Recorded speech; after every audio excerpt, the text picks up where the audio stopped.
I want you to review your car. Give me a 3 to 5 minute review, what it does well and what it doesn't do well. It sounds like a simple brief. Well, it's definitely concise, but that doesn't mean I'll be any good at it. If I want to become a world-renowned motoring journalist like Scott Newman, I'm going to have to write a good review about my Toyota Corolla. Will I follow in his slipstream, or will I pull to the side and crash and burn in a ball of flames and petrol? Well, I've got a package ready. Let's see how I went. But before I play that for you, I got to remind you of one of our guests, Kate Pattison, who has joined a team of smarty pantsers to be part of a book called Taylor Swift: Culture, Capital, and Critique. Now, we all know that Taylor Swift has got a new album out, TS12. If you want to know anything about Taylor Swift or the fandom, Kate Pattison is the person you need to reach out to. The guest tab at workexperiencekid.com is a good way to get in touch with Kate Pattison about anything fandom, especially when it relates to Taylor Swift or Delta Goodrum. Back on the Work Experience Kid podcast with Scott Newman, motoring journalist. I want to see if I can do your job. Scott, you set me a challenge to see if I have the chops to do it. Remind us all, what was the challenge that you set me? Iain, I wanted you to write me a short review of your own personal car, which I believe is a 2015 Toyota Corolla. That's right. And what were we looking for in this challenge? What were you looking to achieve?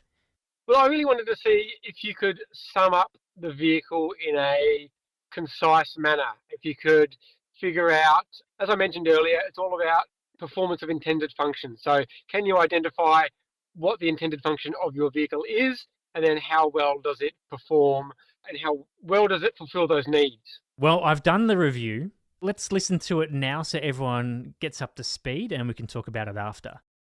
The 2015 Toyota Corolla is the last vehicle you'll ever drive. For anyone getting their license, this might be the first car you'll ever drive. Even so, it's the last car you'll ever actually drive. If there's one thing the Mad Max movies got wrong, it's the part where post-apocalyptic beings get around in makeshift vehicles. If they wanted to make it historically accurate, they'd be in a Toyota because they last forever. Longevity aside, the 2015 Corolla seems to be the last model before Toyota injected all the bells and whistles. I don't know how they sold this 10 years ago, because the brochure would have only contained 2 features: Bluetooth connectivity and reversing camera. You can see what I mean about this being the last car you'll ever have to drive, especially when you compare that to more recent cars that pretty much drive themselves. So since you actually have to drive this car, let's take a look at how it actually drives. Internally, it has more than enough room for 2 in the front, 2 in the back, or maybe 3 kids in the back, or in my case, 2 dogs. The boot has enough space for luggage, or an Impulse IKEA flat pack bed. People these days would opt for an SUV. Not me though, because whilst roomy, the Corolla is still zippy in traffic. So zippy that you can dart through traffic and feel like you're getting somewhere. Then the slow person that annoyed you 3Ks ago pulls up next to you at some lights. That's not the Corolla's fault though, that's physics. Speaking of burning fuel in the city, you're going to get 400 to 500 Ks out of a tank of unleaded. Of course, that depends on how much you zip, compared to 800 to 900 Ks out of a tank on the open roads. It's a relatively smooth drive, it handles curves and curbs well. Parallel parking mishaps don't shake the Corolla, it knows what it was made for, and bitching about scuffed rims isn't what it was made for. There's only one fault though, that's its accelerator responsiveness. After all these years driving it, I still can't get over the latency from putting your foot down and the car actually moving off from a stopped position. As you can tell, I love a zip, so rip to the necks of passengers riding with me. Thankfully, that's something that Toyota rectified in more recent models. Sure, it could use some more modern features, like a little icon that tells you what the speed limit is, but I like to be able to drive recklessly without a beep telling me I'm not driving in the lane, or the car suddenly braking because I'm approaching a slower car that's still a good distance away. Overall, I can't get enough of it. It's suited me extremely well, and I see it continuing to suit me extremely well. But if a car brand offered me a new car, I'd ditch it in a heartbeat. Since that hasn't happened, Long live the 2015 Toyota Corolla. All right, that is the review on my 2015 Toyota Corolla. Scott, what do you reckon? Would you hire me based on that review? Well, to be honest, I thought it was excellent. Actually, it was really good. And let me expand on that a little bit. You probably think I'm just being nice, but let me expand on why I think it was actually excellent. There's a big push for, especially the big mainstream sites, Cars Guide, Car Sales, Drive, for instance, to be consumer focused. And I'm not sure anyone really knows what that means, but I think what they're intending is to deliver car reviews and car information in a non-technical way to the everyday person who doesn't know about cars, who doesn't like cars necessarily. They just want some information. And what I really liked about your review, within 3 minutes, you told me in an entertaining fashion everything I would want to know. You told me about the car's reliability, its running costs, its spaciousness, and I think they're probably the three things in that class of car most people would want covered. Obviously, with your presentation background, your radio background, it was delivered in a very clear, concise, entertaining way. So I think while you were maybe a bit worried about your lack of automotive knowledge, I think it was almost in a benefit because you didn't get tied down in jargon or numbers or things like that. You actually delivered the information in a way that my wife or my mum or whoever could understand. And I think they'd take away, I understand what this car is, what it's good at, and what it's not good at. And that was the purpose of the challenge. As I said, it's performance of intended function. Can you identify what the car's strengths and weaknesses are for its intended audience? So I think you actually did a really, really good job. Oh, thanks so much, Scott. I really appreciate that. For my first attempt at a car review like that, I'm pretty happy with how it turned out, and obviously your feedback there as well. And you're right about all of the bells and whistles, all the technical stuff. I've written radio commercials and other content for automotive brands, and they get really caught up in the torque and the Newton meters of whatever's and the cylinders of whatever and all that sort of stuff. I can't even tell you about it because I get supplied that information and I would put it into an ad. There's only a certain amount of people, and that's a small amount of people, who would actually care about the ins and outs of a certain, like, if you only really want to know about the towing power if you're doing some towing, and for the everyday towing you're fine. If you're going to have a large boat, that's a different story, or if you're carrying an extremely heavy trailer, but that's also something that you might ask the dealer for or check out a website. So okay, yeah, it's good to see that the brands are looking for more consumer facing content, and I guess that works to my advantage, not knowing anything about any of it. I think there's a space in the industry for someone, like yourself, that's a polished presenter.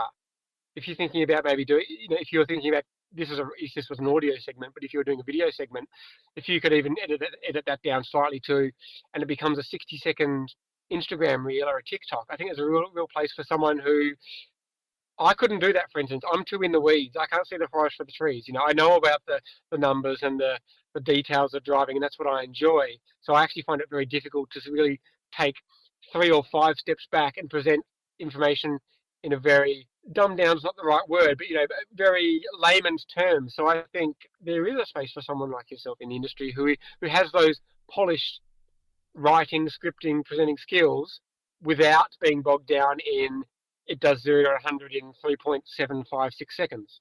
Okay, that's some positive news, and especially if anyone wants to get into the industry, loves cars as their passion, and they want to start making content about that. Is there anything that a junior, amateur, someone like me, for argument's sake, or someone listening who has the passion but not yet done anything about it, is there anything they should do to be successful early on? Practice is the main thing. I mean, the one thing that if people are listening to your audio review, which is very clear to me, having been on that journey, is the clarity, the pace, the diction. It was very polished. Whereas if I did that, for instance, even if you'd given me the script, it wouldn't sound that good. You look at and sadly they're there for the world to see. If you look at my early things from 10 years ago on early exploits on video, they're terrible. And you get better and better as you go along. I'm sure the first time you were on radio, you weren't that polished either. So whatever it is you're doing, whether it's making social media reels, whether it's audio, whether it's video, whether it's writing, keep practicing. I saw a great reel the other day from John Cleese talking about creativity.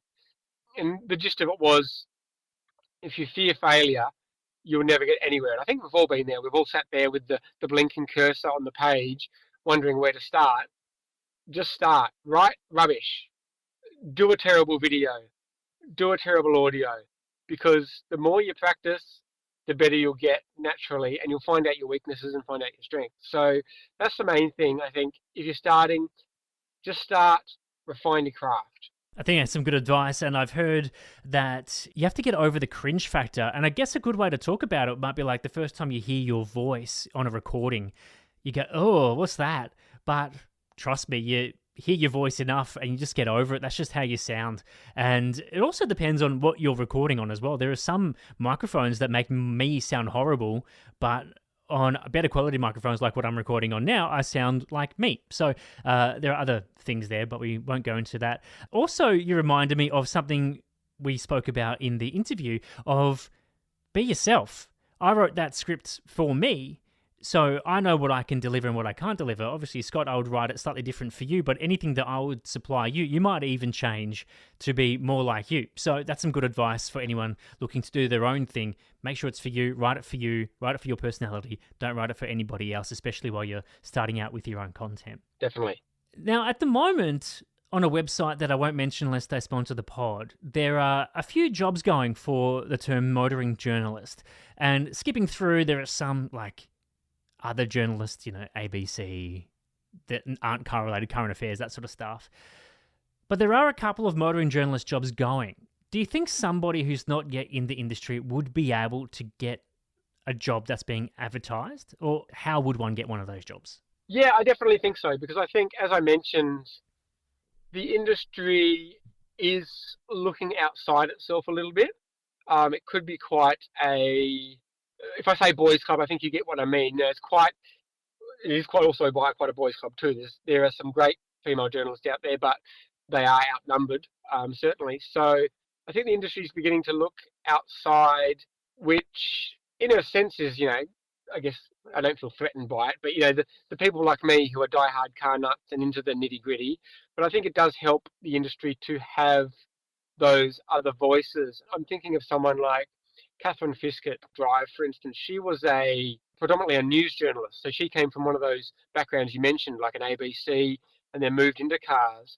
And she brought a lot to the table because she brought that real news quality that you get in a dedicated newsroom to the automotive sphere. Again, like I said, if you came into the industry, if you got one of those jobs, you'd bring that really polished radio, audio, video presenting to the industry, whereas so many of us, we've been car people that have had to learn those skills, which, people get to varying degrees, but it's not quite the same. So I think that if you're interested in the automotive sphere, but have come from a different background, I don't think that should put you off in terms of wanting to go for one of those roles, because I think the industry is open for it. Some senior roles have been filled by people who are content people first and automotive people not even second. Like they're not car people necessarily, but they know content. So definitely throw your hat in the ring if it's of interest, if you want to try something new.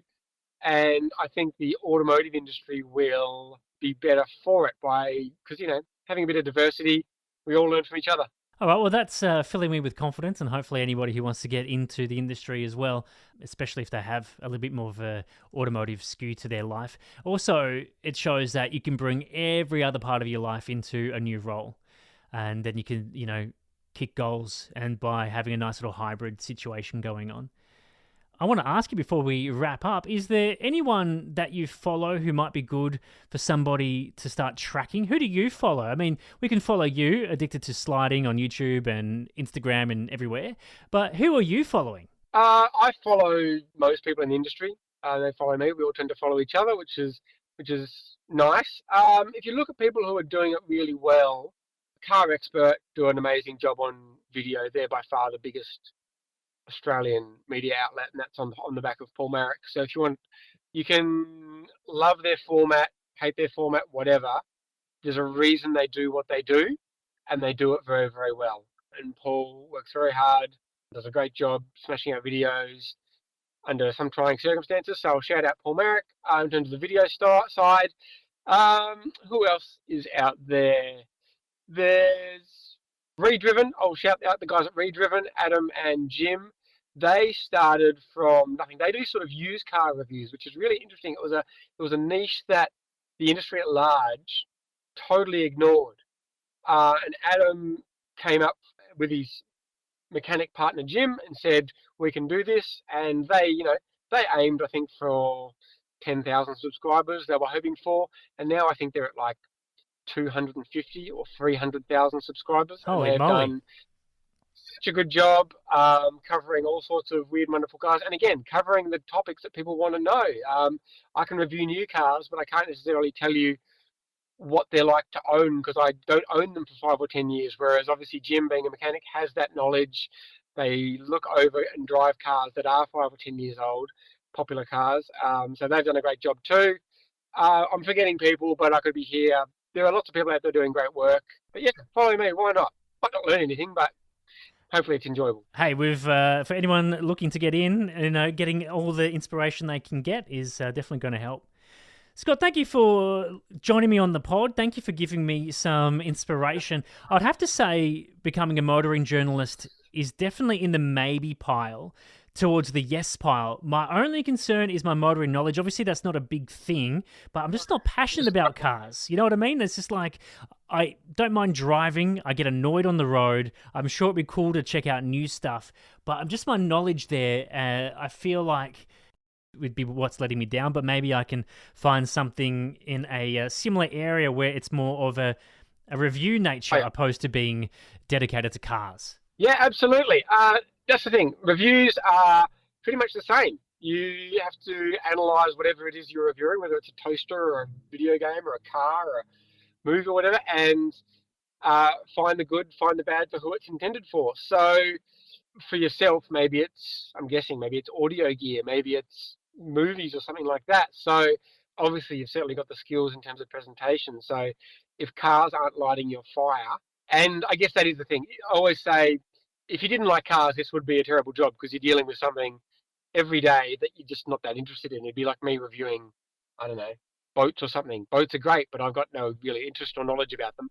So perhaps you don't want to review cars, but perhaps this has piqued your interest into going into a review field of your own interests. We'll see where my life takes me.